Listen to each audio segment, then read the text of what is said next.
ഈ കഥയ്ക്ക് വർഷങ്ങൾ പഴക്കമുണ്ട്. എന്നാൽ ഈ കഥയുടെ പിന്നിട്ട വഴിയിലൂടെ വന്ന അയാൾക്കിന്ന് രാജാവിൻ്റെ സ്ഥാനമാണ്.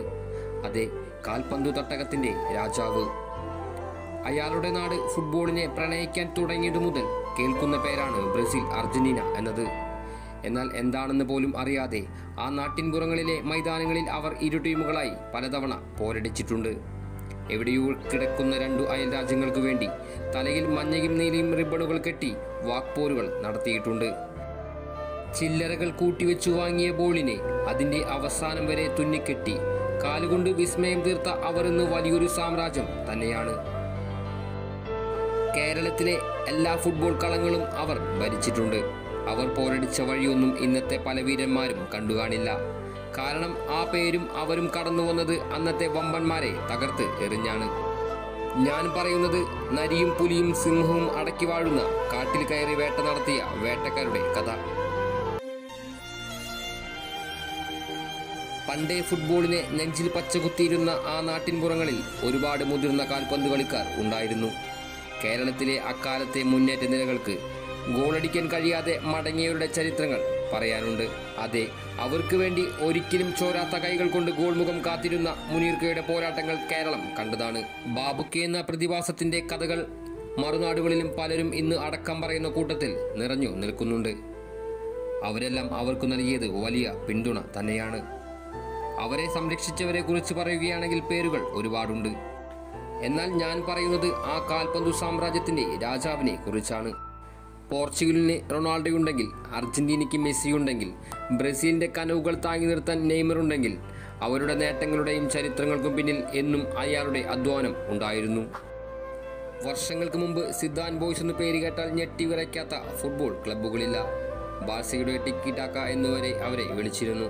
കുറിപ്പാസുകൾ കൊണ്ട് മൈതാനങ്ങളിൽ മാന്ത്രികത വിസ്മയം തീർക്കുന്ന അവരെ കളത്തിൽ മുട്ടുകുത്തിക്കാൻ അന്ന് ആരും തന്നെ ഉണ്ടായിരുന്നില്ല. സന്ദീപും രഞ്ജിയും മണിയേട്ടനും മനീഷും ആക്രമണങ്ങൾ അഴിച്ചുവിട്ടാൽ തളരാത്ത കാലുകൾ ഉണ്ടായിരുന്നില്ല. മറുനാട്ടിൽ നിന്ന് പലരും വന്നുപോയി. എന്നാൽ അവരും അവർക്ക് മുന്നിൽ നാണം കെട്ട് തലകുനിച്ച് പോകേണ്ടി വന്നു. അതെ, റെഡ് ഡെവിൾ എന്ന് വിളിപ്പേരുള്ള സിദാൻ ബോയ്സ്. ഒരു സീസണിന്റെ അവസാനത്തിൽ മഹാത്മാ ബ്രദേഴ്സിന്റെ വാർഷിക ഫുട്ബോൾ മാമാങ്ക മത്സരത്തിൽ അവർ അങ്ങനെ ഫൈനൽ വേദിയിൽ എത്തിച്ചേർന്നു. എതിരാളികൾ മറ്റാരുമല്ല, അജേര്യരുടെ പാത പിന്തുടരുന്ന സിദാൻ ബോയ്സ് തന്നെ. പക്ഷേ കാലമന്ന് അവർക്കെതിരെ വിധിയെഴുതി. സിദാൻ ബോയ്സ് എന്ന തകർക്കാൻ കഴിയാത്ത കൂട്ടത്തെ 3 ഗോളിന് തോൽപ്പിച്ചവർ ചരിത്രം കുറിച്ചു. ആ കഥ ഇന്നത്തെ ജനറേഷന് ഒരുപക്ഷെ അറിയില്ല. കാരണം സിദാൻ ബോയ്സ് എന്ന ഡെവിളിനെ നിങ്ങൾ കണ്ടിട്ടില്ല. ഒരിക്കലും മുട്ടുമടക്കാത്ത അവർക്കന്ന് തടയാൻ കഴിയാതിരുന്നത് അയാളെ തന്നെയാണ്. ഏത് പ്രതിരോധത്തെയും മറികടക്കാൻ വേഗതയുള്ള, ഭയപ്പെടുത്തിയാൽ ഗോൾ കൊണ്ട് മറുപടി പറയുന്ന, ഏതു വമ്പനെയും അവരുടെ കോട്ടയിൽ പോയി തച്ചു തകർക്കാൻ കഴിവുള്ള, പലകുറി മുൻവിധിയുടെ സമയത്തെ മാറ്റിക്കുറിച്ച, കാൽപന്ത് കൊണ്ട് യുദ്ധഭൂമിയിൽ മരണം വരെ വീരം ചോരാതെ പോരിടാൻ കഴിവുള്ള മുന്നേറ്റക്കാരൻ. അയാൾക്ക് മുന്നിൽ പിന്നീട് അടിയറു പറയാത്ത ഡിഫൻസുകൾ ഇല്ല. അയാളൊന്ന് കളം വരിച്ചാൽ എതിർക്കൂടാരങ്ങളുടെ ഗോൾ വന സൂക്ഷിപ്പുകാരന്റെ ചിതയ്ക്ക് വിറകൊരുക്കം തുടങ്ങാം. അതെ, FC ചെട്ടിക്കാടിന്റെ സ്വന്തം ഷംസീർ ഹുസൈൻ.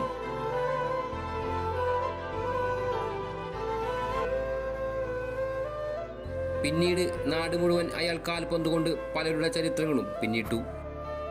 ആ ടീമിന്റെ നാമം നാട് മുഴുവൻ അലയടിച്ചു. മറുനാട്ടിലും അഖിലേന്ത്യാ സെവൻസ് ഫുട്ബോൾ ടൂർണമെന്റും അയാൾ കീഴടക്കി. വിവിധ ജില്ലകളിലെ പല പോരാട്ട ഭൂമികളും അയാൾ കീഴടക്കിയ കഥകൾ ഇന്നും ഗാലറികളിൽ പാട്ടാണ്. തുകിൽ പന്തിനെ സ്നേഹിക്കുന്ന എല്ലാ ഫുട്ബോൾ ആരാധകർക്കും അവൻ ഇന്ന് പ്രിയപ്പെട്ടവനാണ്. പിന്നീട് അവർ നടത്തിയ ആക്രമണങ്ങൾ ചെറുക്കാൻ ഒരു ടീമിനും സാധിച്ചില്ല. നിരവധി ട്രോഫികൾ അവർ ചെട്ടിക്കാടിന്റെ മണ്ണിൽ എത്തിച്ചു. ടൂർണമെന്റ് ഭാരവാഹികൾ പോലും ആദ്യമേ ട്രോഫികൾക്ക് അവരുടെ പേര് എഴുതി വച്ചിരുന്ന കാലം.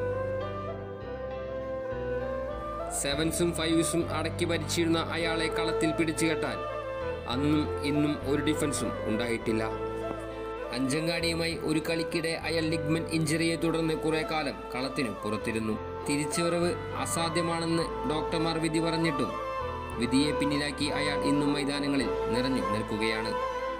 താൻ കളിച്ച എല്ലാ ക്ലബിലും ആത്മാർത്ഥതയോടെ സ്വരൂപം പൂണ്ട് എതിരാളിയെ തകർക്കുക എന്നതാണ് അയാളെ വ്യത്യസ്തനാക്കുന്നത്. താൻ നടത്തിയ നീക്കങ്ങളിൽ പല വമ്പൻ ഡിഫൻസുകളുടെയും പേരുകൾ തകർന്നിട്ടുണ്ട്. അതുകൊണ്ട് തന്നെ അയാളെ പിടിച്ചു കെട്ടാൻ അവർ നടത്തിയ പരിക്കൻ അടവുകൾ കാരണം ഒരുപാട് തവണ കളത്തിന് പുറത്തിരിക്കേണ്ടി വന്നിട്ടുണ്ട്. നമ്മൾക്ക് പലപ്പോഴും അവസരങ്ങൾ ലഭിക്കാറില്ല. എല്ലാവരും മനസ്സിൽ ഒരുപക്ഷെ പറഞ്ഞു കാണും, വേറെ ഏതെങ്കിലും നാട്ടിൽ ജനിച്ചാൽ മതിയായിരുന്നു എന്ന്, ഒരുപക്ഷെ മലപ്പുറത്തിൻ്റെ മണ്ണിലെങ്കിലും ജനിച്ചാൽ മതിയായിരുന്നു എന്ന്.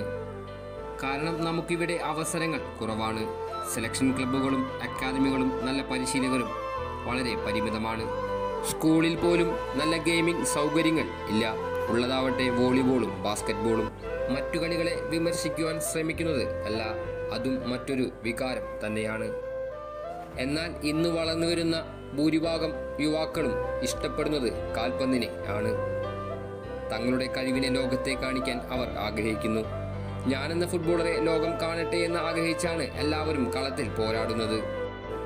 നമുക്കും വിദേശങ്ങളിലെ പോലെ സ്പോർട്സ് സ്കൂളുകളും അക്കാദമികളും നല്ല ക്ലബ്ബുകളും ഉണ്ടായിരുന്നെങ്കിൽ ഷംസീറും ഇന്ന് ഇന്റർനാഷണൽ കരിയറിൽ പന്തു തട്ടിയേനെ.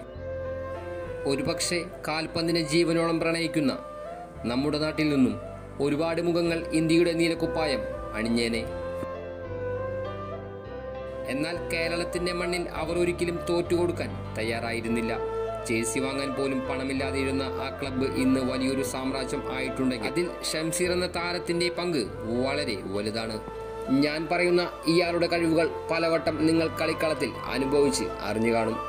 ഇന്ന് അയാൾക്ക് പിന്തുണ നൽകുന്ന ഷിനാസും അച്ചുവും ചിയയും യൂനുസുമെല്ലാം കഴിവുള്ള താരങ്ങൾ തന്നെയാണ്. അയാൾ നടത്തിയ പോരാട്ടത്തിന്റെ കഥയ്ക്ക് മാറ്റു നൽകാൻ എനിക്കല്ലാതെ ചിലപ്പോൾ മറ്റാർക്കും സാധിക്കില്ല. ഇന്നും പ്രതിരോധം തച്ചുടച്ച് എതിരാളികളുടെ കാലുകളെ അടിതെറ്റിച്ച് പന്തുകൊണ്ട് നൃത്തം വയ്ക്കുന്ന, മൈതാനങ്ങളിൽ തന്റെ ടീമിനു വേണ്ടി പോരാടുന്ന ആ ബ്രസീലിയൻ ആരാധകനായ ഷംസീർ ഹുസൈൻ എന്നും എൻ്റെ പ്രിയപ്പെട്ട കൂട്ടുകാരൻ തന്നെയാണ്.